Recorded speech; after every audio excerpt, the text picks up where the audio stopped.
미국 펜타곤이 비상사태를 선포했습니다. 중국이 전략물자 수출을 끊어버렸거든요. 문제는 이게 단순한 무역전쟁이 아니라는 겁니다. 미국의 최첨단 무기가 고철 덩어리로 전락할 위기에 처했고 유럽 최대 경제 강국 독일이 공장 가동을 멈출 판이거든요. 그런데 이 위기의 해답이 강원도 영월 해발 600m 산골짜기에 있다는 사실 믿어지십니까? 30년간 잊혀졌던 폐광이 갑자기 전 세계 강대국들의 목숨줄이 되어버린 이 충격적인 반전 이야기를 지금부터 해보겠습니다. 우리는 평생 학교에서 배웠습니다. 대한민국은 자원이 없다고, 석유 한 방울 안 나오니까 기술로 먹고 살아야 한다고요. 그래서 땅속 보물은 진작에 포기했죠. 그런데 이 상식이 완전히 뒤집혔습니다. 알고 보니 우리 땅 밑에 마블 영화 속 비브라늄급 자원이 잠들어 있었거든요. 미군 무기를 무력화시킬 수도 있고 반대로 중국의 자원 독점을 한 방에 무너뜨릴 수도 있는 절대반지 말입니다. 심지어 자존심 강한 일본과 독일이 우리한테 제발 물량 좀 달라며 줄을 서게 만든 검은 다이아몬드죠. 이름하여 텅스텐입니다. 1970년대로 잠시 시간을 돌려볼까요? 새마을 노래가 울려 퍼지던 그 시절, 우리나라는 정말 가난했습니다. 변변한 공장도 없던 시절에 우리를 먹여 살린 건 반도체도 자동차도 아니었어요. 바로 검은 황금이라 불리던 텅스텐이었죠. 대한중석이라는 공기업 아십니까? 단일 기업이 대한민국 전체 수출의 60%를 혼자 책임지던 국민 효자 기업이었습니다. 경부고속도로, 포항제철소 비료공장들 전부 강원도 영월 상동광산에서 캔 텅스텐을 팔아서 만든 겁니다. 대한민국 산업화는 말 그대로 강원도 광부들의 땀과 텅스텐이라는 검은 돌 위에 세워진 거나 마찬가지였죠. 당시 상동광산은 세계 단일 광산 중 1위였습니다. 품질이 워낙 좋아서 런던 금속거래소에서도 코리아 텅스텐은 프리미엄 가격을 받았어요. 그런데 1990년대 초반 거대한 악당이 등장합니다. 바로 중국이죠. 개혁 개방으로 문을 연 중국이 세계 시장 장악을 위해 가장 먼저 꺼낸 카드가 텅스텐이었거든요. 중국은 정부 보조금을 등에 업고 말도 안 되는 헐값에 텅스텐을 전 세계에 뿌리기 시작했습니다. 전형적인 덤핑 공세였죠. 자본주의 시장은 냉혹했습니다. 아무리 품질이 좋아도 가격이 깡패였으니까요. 결국 가격 경쟁력을 잃은 상동광산은 1994년 채굴 장비의 전원을 끄고 무거운 철문을 닫습니다. 폐광이었죠. 단순히 회사 하나가 문 닫은 게 아니었습니다. 영월이라는 도시 전체의 불이 꺼졌고 4만 명이 넘던 인구는 썰물처럼 빠져나갔으며 대한민국의 자원 주권이 깊은 잠에 빠진 비극적 사건이었어요. 그렇게 30년이 흘렀습니다. 먼지 쌓인 상동광산은 전설 속 이야기로 남는 듯했죠. 그런데 2026년 죽어가던 상동광산의 심장을 다시 뛰게 만드는 결정적 사건이 워싱턴에서 터집니다. 도널드 트럼프 행정부와 미 의회가 중국을 향해 사상 초유의 자원 쇄국 정책을 선언한 겁니다. 디파스법 개정안 발동이죠. 내용은 심플하면서도 무시무시합니다. 2026년부터 미군이 사용하는 미사일, 전차, 전투기, 드론 등 모든 전략 무기에 중국산 텅스텐 사용을 전면 금지한다는 거예요. 만약 중국산 텅스텐이 1g이라도 섞인 무기를 납품하다 걸리면 그 방산업체는 영구 퇴출입니다. 이 명령 하나에 미 국방부 펜타곤과 로키드 마틴 같은 방산 기업들은 그야말로 초상집이 됐죠. 도대체 텅스텐이 뭐길래 이런 난리일까요? 텅스텐은 지구상에 존재하는 모든 금속 중 가장 뜨거운 열을 잘 견디는 녀석입니다. 녹는 점이 무려 3,400도에서 3,500도 사이거든요. 철이 1,500도에서 녹아내릴 때 텅스텐은 사우나 들어온 것처럼 끄떡없어요. 태양 표면 온도의 절반을 견디는 수준이죠. 현대 무기 체계를 한번 들여다볼까요? 대기권을 뚫고 마하 속도로 날아가는 극초음속 미사일, 손짜리 전차의 장갑을 종이장처럼 뚫어버리는 날개 안정 분리철갑탄의 탄심, 스텔스 전투기의 제트 엔진 터빈, 이 모든 게 작동할 때 발생하는 수천도의 마찰열을 견뎌야 하는데 스텐 없으면 그냥 녹아서 엿가락처럼 휘어집니다. 시는 현대전 자체가 불가능하다는 겁니다. 심지어 미국은 신의 지팡이라고 불리는 우주무기까지 구상 중인데 이것도 거대한 텅스텐 막대를 우주에서 떨어뜨려 핵무기급 파괴력을 내는 개념이거든요. 그만큼 대체 불가능한 전략 자원이라는 거죠. 문제는 전 세계 텅스텐 공급의 85% 이상을 그동안 중국이 꽉 쥐고 있었다는 겁니다. 미국 입장에서는 중국이랑 싸우려고 무기를 만들어야 하는데 그 무기 재료를 중국한테 사와야 하는 말도 안 되는 안보 모순에 빠진 거예요. 중국산 쓰지 말라고 소리쳤는데 대안이 없었습니다. 호주나 포르투갈에도 광산이 있지만 생산량이 너무 적고 아프리카는 정치가 불안해서 언제 끊길지 모르죠. 절체절명의 순간 미국 국방부의 레이더에 리퍼블릭 오브 코리아라는 붉은 점이 포착된 겁니다. 급하게 파견된 미국 지질조사국 전문가들과 특사단이 헬기를 타고 강원도 영월에 도착했어요. 그리고 30년 동안 굳게 닫혀있던 갱도의 문을 열고 들어갔을 때 그들은 기절할 뻔했다고 보고했습니다. 오 마이 갓, 우리가 전 세계를 뒤져 찾던 보물섬이 바로 여기 있었네요. 그들이 확인한 상동광산의 잠재력은 그야말로 충격 그 자체였습니다. 압도적인 매장량부터 얘기해볼까요? 확인된 양만 무려 5,800만 톤이거든요. 이게 어느 정도 양이냐면 중국 수입을 완전히 끊어버리고도 미국과 서방 세계 전체가 수십 년 동안 펑펑 있는 어마어마한 양입니다. 중국을 제외하면 단일 광산으로는 세계 최대 규모죠. 더 소름 돋는 건 품질입니다. 광물은 흙 속에 얼마나 순수한 금속이 들어있는지가 중요한데 중국산 텅스텐이 평균 0.18%라면 우리 상동광산의 텅스텐은 평균 0.44% 이상이고 따라서는 2.5%가 넘는 고순도 광맥도 발견됩니다. 같은 비용으로 캐내도 중국산보다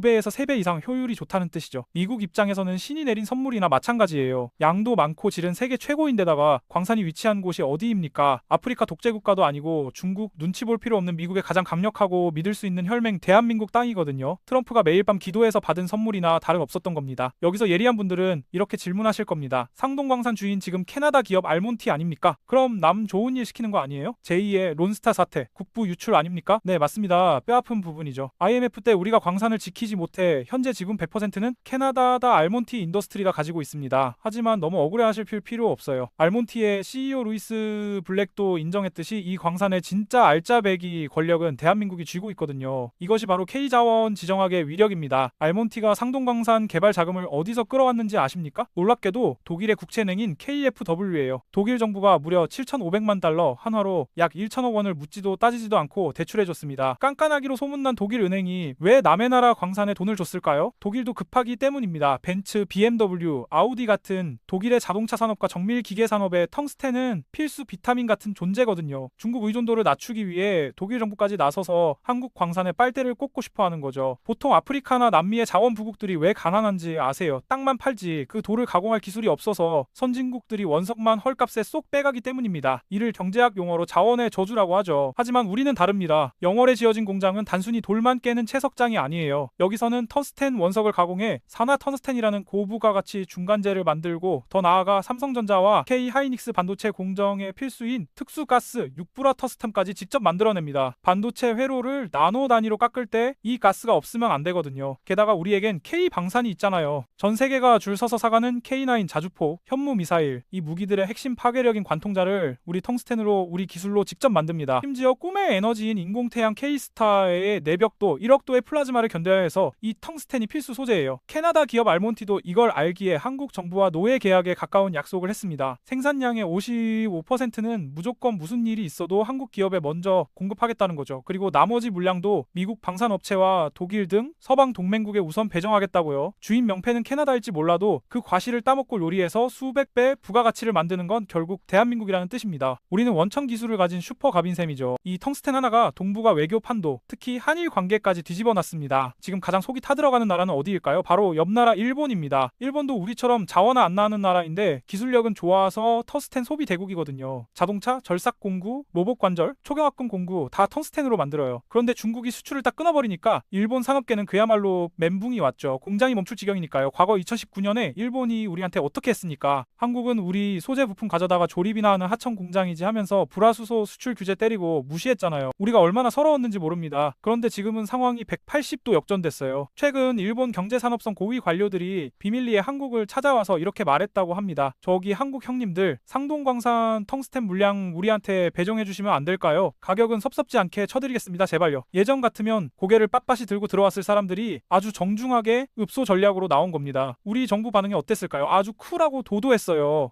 글쎄요. 우리가 지금 미국 펜타곤 물량 맞춰주기도 바쁘고 독일이랑 유럽 쪽에서도 달라고 난리라 번호표 뽑고 기다리세요. 검토는 해볼게요. 정말 짜릿하지 않습니까? 기술 갑질하던 나라에서 이제는 자원을 무기로 쥐고 주변국을 줄 세우는 나라가 된 거예요. 이게 바로 전략적 자원 보유국이 누릴 수 있는 특특권, 슈퍼갑의 위치에 우리가 선 겁니다. 물론 중국이 이 꼴을 가만히 보고만 있지는 않습니다. 자기들의 독점이 깨지게 생겼으니까요. 중국은 아주 교묘하고 더러운 방식으로 방해 공작을 펼치고 있어요. 가격 후려치기가 대표적이죠. 상동광산이 가동될 즈음 되니까 국제 턱스텐 가격을 일부러 확 낮춰버립니다. 한국 광산이 초기 투자비를 회수하지 못해 망하게 하려는 치킨 게임을 건 거예요. 전략적 비축도 하고 있습니다. 중국은 지금 텅스텐 수출은 줄이면서 뒤로는 엄청난 양을 비축하고 있거든요. 시장에 물량을 안 풀어서 가격을 조작하고 필요할 때 확 풀어서 한국 광산을 죽이려는 계산이죠. 가짜 뉴스도 뿌립니다. 상동광산은 환경 파괴범이다. 식수를 오염시킨다며 국제환경단체를 자극해 여론전을 펼쳐요. 하지만 그들은 한 가지를 간과했습니다. 대한민국은 기록의 민족이자 극복의 민족이라는 걸요. 우리가 광산문을 닫았던 지난 30년이 잃어버린 시간인 줄 알았죠? 아니었습니다. 우리 엔지니어들은 지하 수백 미터 갱도의 정밀 지도, 지질 데이터, 채굴 노하우가 담긴 방대한 자료를 버리지 않고 마치 타임캡슐처럼 완벽하게 보관하고 있었거든요. 미국 전문가들이 와서 보고 이거 어제 만든 자료 아니냐, 어떻게 30년 전 데이터가 이렇게 생생하냐며 혀를 내둘렀을 정도예요. 이 데이터 덕분에 광산 재가동 시간을 수년이나 단축했죠. 게다가 환경 문제도 정면 돌파했습니다. 단순히 방어하는 수준이 아니에요. 상동광산은 버려지던 광물 찌꺼기, 즉 광미를 활용해서 건축 자재를 만드는 신기술을 도입했고 갱내에서 나오는 물을 1급수로 정화하는 최첨단 수처리 시설을 갖췄습니다. 국제 독립감사단을 아예 초청해서 보여줬죠. 결과는 까다롭기로 소문난 유럽의 ESG 환경 기준을 최고 등급으로 통과했어요. 중국의 네거티브 공격은 오히려 한국 광산은 깨끗하고 투명하다는 걸 전 세계에 공짜로 홍보해준 꼴이 된 겁니다. 이 거대한 자원전쟁의 나비 효과는 우리 강원도 영월이라는 작은 도시를 기적처럼 바꿔놓고 있습니다. 불과 몇 년 전만 해도 영월은 젊은이는 다 떠나고 노인들만 남은 지방 소멸을 걱정하던 쓸쓸한 폐광촌이었어요. 하지만 지금 영월 읍내를 가보면 풍경이 싹 달라졌습니다. 헬멧을 쓴 외국인 엔지니어들이 거리를 활보하고 서울에서 온 고학력 가족들이 이사를 오면서 초등학교엔 아이들 웃음소리가 다시 들려요. 부동산엔 방 구하는 문의가 빗발치고 식당 사장님들 입에 웃음꽃이 피었습니다. 단순히 광부가 늘어난 게 아니에요. 지질학자, 화공학자, 물류 전문가 같은 고소득 전문직들이 모여들면서 영월은 단순한 광산 마을이 아니라 아시아의 핵심 광물 클러스터로 진화하고 있는 거예요. 옛날엔 텅스텐 값이 폭락해서 우리가 망했는데 이제는 그 텅스텐이 다시 우리를 살리네. 오래